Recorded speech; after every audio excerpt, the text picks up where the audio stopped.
The elegant cream envelope with the Wright Industries logo seemed to mock me from the coffee table. For 3 days, it had remained unopened, a silent threat to the life I'd carefully built.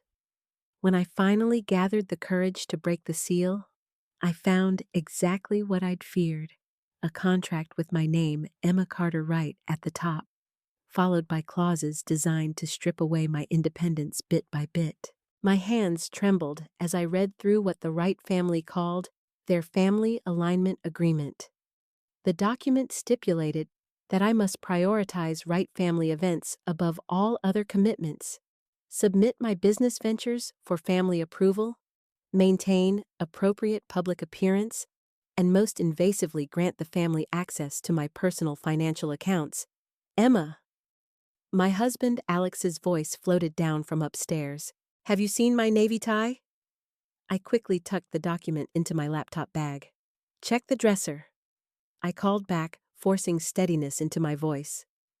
Alex appeared moments later, every inch the right air in his tailored suit. His brow furrowed when he saw my expression. Is everything all right? Just work stress. I lied. As he headed back upstairs, my phone buzzed with a text from my mother-in-law. Looking forward to Saturday's family dinner. Important matters to discuss. 3 years ago, when Alex proposed, I thought I understood what marrying into the Wright family entailed. What I hadn't anticipated was Victoria Wright's growing determination to control every aspect of our lives, especially after I declined a position at Wright Industries to expand my own marketing consultancy. I called my oldest friend Nadia. They actually sent it. I said when she picked up, I thought you were exaggerating. Nadia's voice was incredulous. Listen to this. The undersigned agrees to prioritize Wright family events above all other commitments. And here's the kicker. All business ventures must be approved by the Wright Family Council. This is insane, Nadia said flatly. What does Alex say? I hesitated. He doesn't know yet. Victoria sent it directly to me. Emma, you need to tell him before the dinner. After hanging up, the doorbell interrupted my thoughts. Through the peephole, I spotted Olivia, Alex's younger sister, shifting nervously on our porch. Did you get it?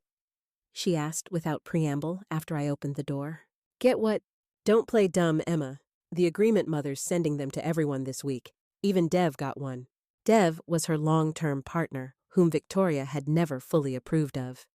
Relief washed over me. At least I wasn't singled out. Yes, it came yesterday. Olivia collapsed onto our sofa. I knew it. Ever since Dad's health scare, she's gone full dictator. But here's what you don't know. Maria Chen tore hers up at Sunday brunch. Maria Chen was married to Victoria's nephew, a minor branch of the Wright family tree. What happened? Nuclear meltdown. Mother threatened to cut them off from the family trust. Jason caved immediately. And now Maria's staying with her sister. Olivia's expression darkened. That's why I'm here. Whatever you do, don't let Alex see that contract before you have a plan. After Olivia left, I pulled out my phone and called Elena Reyes, the attorney, who had helped me negotiate my largest client contract. Her assistant put me through immediately. Emma Wright. She greeted me warmly. Please tell me you've landed another major client. Not exactly, I replied, then outlined the situation. The silence on the other end stretched for a moment before Elena spoke again. Emma, do you have a copy of this document with you now? Yes. Don't discuss this with anyone else, including Alex, until we've met.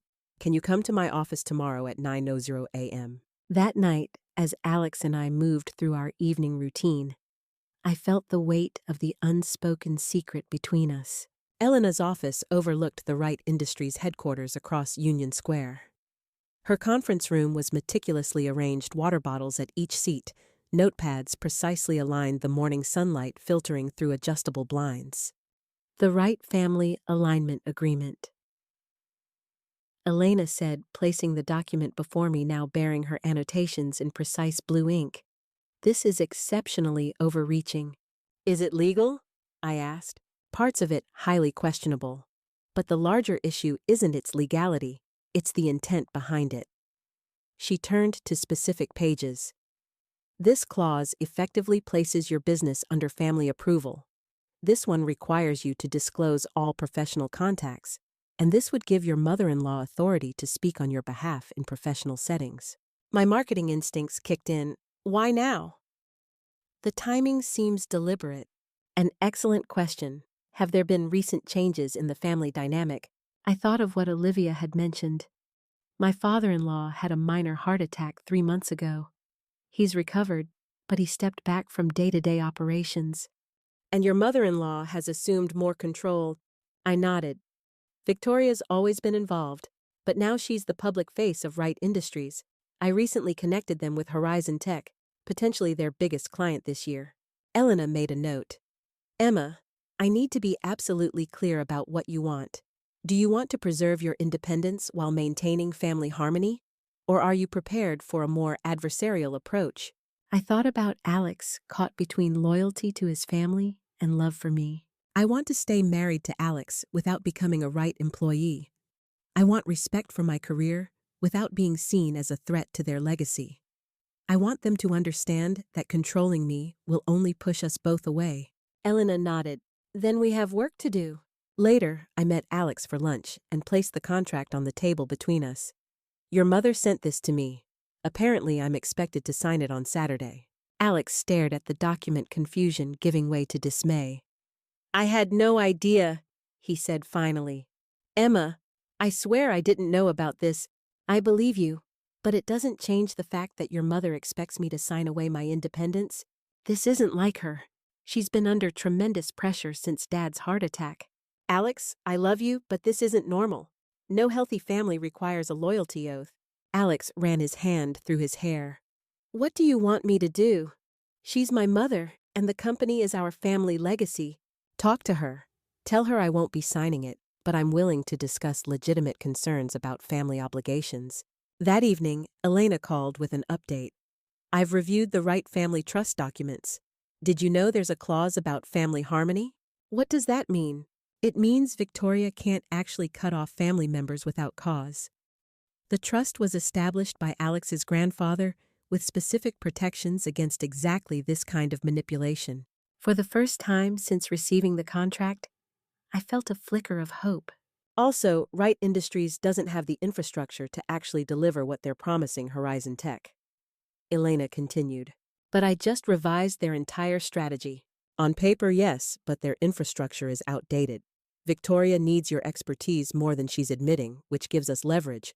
Saturday arrived, and I dressed carefully in a navy blue suit that projected professional confidence. The Wright family dinner was being held at the Garden Room in the San Francisco Bay Club neutral territory that still fell firmly within Victoria's comfort zone. The Wright family was already seated at the long table, Victoria at the head, Gregory beside her, looking frailer than I remembered Alex to her right. Olivia and Dev opposite them. 2 empty seats awaited me, and presumably Elena. Emma, darling. Victoria rose to greet me immaculate in a tailored cream ensemble. We were just discussing the Horizon presentation. As I took my seat, Victoria noticed the empty chair beside me. We're not expecting anyone else, are we? Actually, I hope you don't mind, but I've invited my attorney to join us. The table fell silent. Victoria's smile didn't falter, though it failed to reach her eyes. An attorney? How unusual for a family dinner. He's here to discuss the family alignment agreement you sent me. As if on cue, the maitre d' appeared, escorting Elena into the room. She nodded respectfully to each person at the table, lingering slightly on Gregory. Mr. Wright, it's an honor to meet you. Gregory nodded. Any friend of Emma's is welcome here. Elena took her seat beside me. I understand you've presented Mrs. Wright with a family agreement. I've taken the liberty of reviewing it and preparing some thoughts. I wasn't aware that family matters were subject to external review, Victoria said coldly. Mother. Alex interjected gently. If we're asking Emma to sign a legally binding document, it's reasonable for her to seek legal advice. I believe what's necessary, Elena said smoothly, is clarity about the intent behind this agreement. From my review, it appears designed to place Mrs. Wright's professional activities under family control, restrict her independent business relationships, and mandate her participation in family events above all other commitments. It ensures family loyalty, Victoria countered. Loyalty enforced by contract isn't loyalty at all, Mrs. Wright. It's coercion. How dare you? Victoria began, but Gregory placed a hand on her arm. Let her speak, Vicky. I'd like to hear what she has to say. Elena nodded her thanks. The Wright family has built an impressive legacy, one that any spouse would be honored to support. But support and subservience are different things. Mrs. Wright has demonstrated her commitment to your family's success, repeatedly most recently, by connecting Horizon Tech with Wright Industries, despite having the expertise to service that account herself. Elena then distributed copies of an alternative proposal. Rather than a loyalty contract, I suggest a mutually beneficial partnership, one that respects Mrs. Wright's independence while leveraging her expertise for Wright Industries' benefit. Victoria scoffed. This is absurd. We don't need to hire family. Actually, Mother, Alex said slowly, looking up from the document. This makes sense. Emma's marketing strategy for Horizon is brilliant, but I've been worried about our ability to execute it. He turned to me.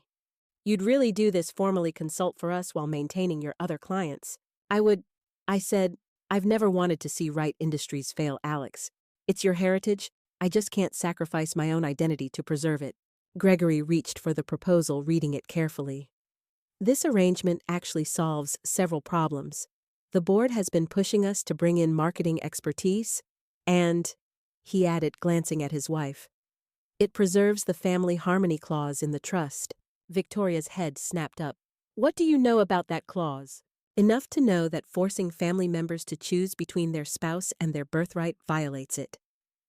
Gregory replied, Did you think I wouldn't notice what happened with Jason and Maria? The table fell silent, the family dynamics shifting as Gregory reasserted his authority for the first time since his health scare. I've been too passive, he continued, letting fear of my own mortality push me into the background while this family began to fracture under the guise of protection. He turned to Victoria.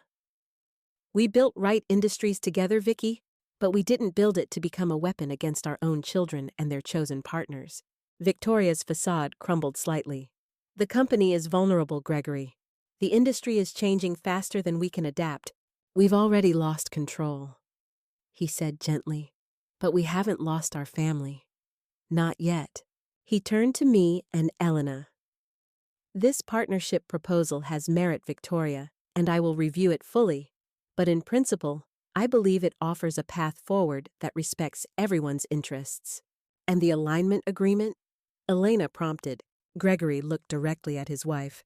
Is withdrawn permanently for all family members. Victoria, however, wasn't finished. And if I disagree, I am CEO now. At the pleasure of the board, Gregory reminded her, a board that might be interested to learn why the Horizon account is at risk due to misrepresented technical capabilities. It was the gentlest of threats delivered with calm assurance. Victoria recognized it for what it was. A check on her authority, not a complete undermining of it.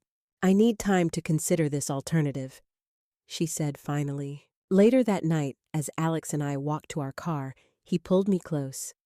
That was either the bravest or the craziest thing I've ever seen. Are you upset? I asked. He shook his head.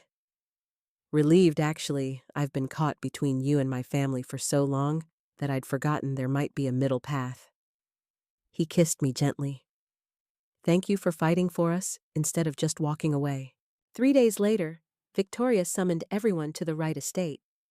To my surprise, she presented a comprehensive restructuring plan for Wright Industries itself. You're proposing to step down as CEO? Alex asked incredulously. Not immediately, Victoria clarified. This is a 3-phase transition plan. In phase 1, I would move to chairperson of the board, with your father returning as interim CEO, while we conduct an executive search. Phase 2 would see the appointment of a new CEO from outside the family. And phase 3 would establish a Wright family office separate from day-to-day company operations, focused on preserving our legacy through philanthropy and community engagement. The proposal was breathtaking in its scope, and notably absent was any mention of my potential role. And the family alignment agreement? Elena asked. Withdrawn entirely? Victoria replied. Instead, I propose amendments to the family trust that would formalize the governance of the new family office which I would direct. The pieces suddenly clicked into place. Victoria wasn't surrendering. She was strategically repositioning, preserving her authority over the Wright family legacy while appearing to embrace change. "What about Emma's marketing expertise?" Gregory asked. "Still on the table," Victoria said smoothly. "But reporting to the new CEO, not to me." I studied Victoria's composed expression, looking for signs of manipulation. What I saw instead was calculated pragmatism, a recognition of changed circumstances, and a strategic adaptation. "The family office is an intriguing concept," I said carefully. "It creates a dedicated space for preserving the Wright legacy while allowing the company to evolve." Victoria's expression warmed fractionally. The Wright name stands for more than just manufacturing and technology. It represents a commitment to innovation, to sustainability, to excellence. Those values should be nurtured deliberately. Looking at her in that moment, poised, articulate, deeply committed to the legacy she'd helped build, I understood more clearly why, despite her controlling tendencies, the Wright family continued to revolve around her forceful personality. "I think the family office is an excellent idea," I said sincerely. "It leverages your organizational skills in service of something meaningful to all of us." A flicker of surprise crossed Victoria's features. She hadn't expected my sincere support. "Thank you," she said simply.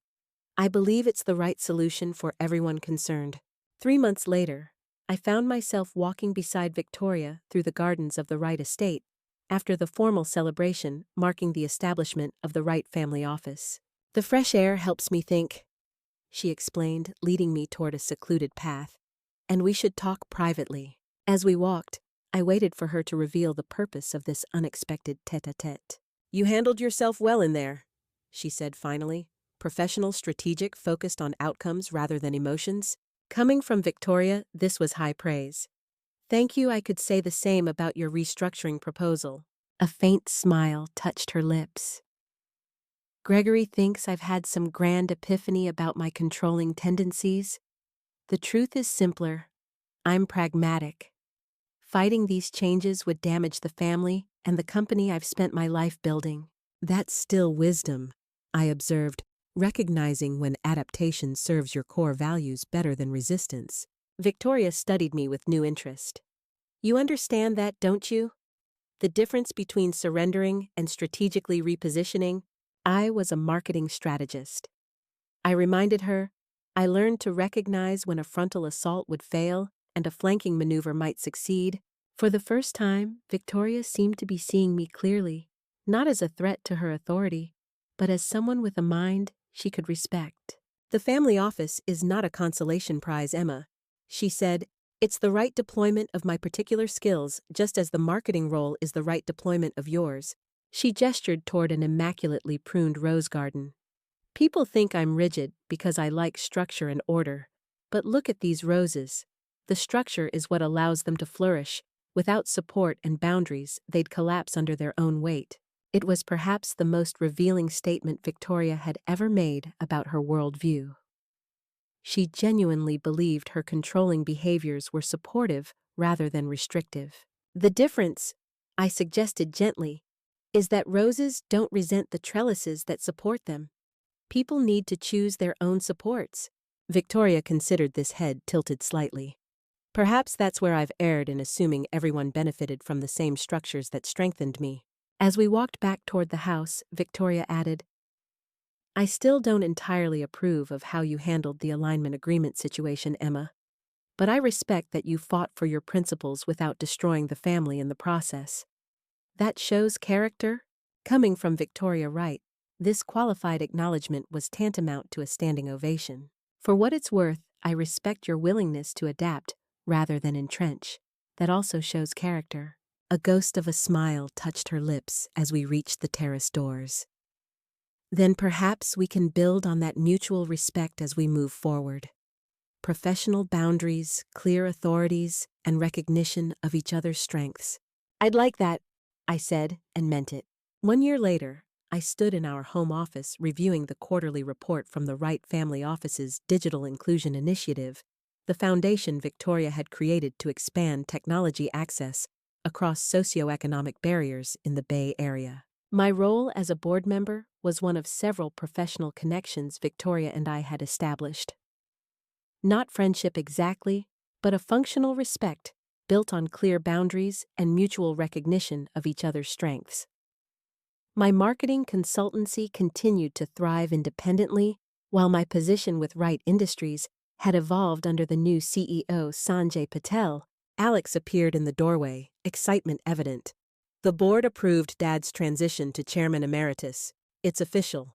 This was significant news. Gregory's plan to step back had been carefully orchestrated over the past year, with Victoria's surprising support. The company had flourished under the new structure, and the Wright family itself had found a healthier equilibrium, still complicated, still occasionally contentious, but fundamentally more respectful of individual boundaries. "That's wonderful," I said. "How does your father feel about it?" "Relieved, I think, and ready for a new chapter." Alex moved beside me, slipping an arm around my waist. "Which brings me to something else. We've talked about starting a family someday. With all the changes this past year, the company stable, our careers solid, the family dynamics healthier. I wondered if you thought now might be the right time." The suggestion caught me by surprise, not because we hadn't discussed children before, but because the timing felt so appropriate. Our careers established our marriage stronger after weathering significant challenges. The Wright family governance reformed to respect individual autonomy. Victoria would be an intimidating grandmother, I observed, half joking, though I suspect she'd channel that energy into educational foundations rather than trying to micromanage our parenting. Alex replied with a laugh. The humor contained truth. Victoria would always be Victoria with her organizational zeal and strategic focus. But the frameworks we'd established had created space for that energy to be constructive rather than controlling. "I think we're ready," I said after a thoughtful pause. "Not because everything's perfect, but because we've learned how to navigate the imperfections together." As we discussed the practical considerations of family planning, I reflected on the extraordinary journey that had begun with that certified envelope bearing the Wright Industries logo. What had started as an attempt to control me had instead catalyzed a comprehensive reformation of family governance, company leadership, and interpersonal boundaries. Not because anyone had completely surrendered their core values, but because we had collectively found a better way to honor them through mutual respect, rather than dominance, through clear boundaries, rather than forced conformity, through recognition of diverse strengths, rather than insistence on uniform approach. The Wright family alignment agreement that Victoria had intended as a tool of control had instead become the catalyst for genuine alignment, the kind that emerges naturally when people's autonomy is respected, their contributions valued, and their boundaries honored. The kind that can't be mandated by signature or enforced by threat, but grows organically from mutual respect and shared purpose. As I drifted off to sleep that night, I thought about the generations of Wrights yet to come, children who would grow up in a family system that valued their individuality, while honoring shared heritage that balanced tradition with innovation, that recognized loyalty as something freely given rather than contractually enforced. The agreement that had never been signed had ultimately created something far more valuable, a family foundation built on authentic respect rather than obligatory compliance.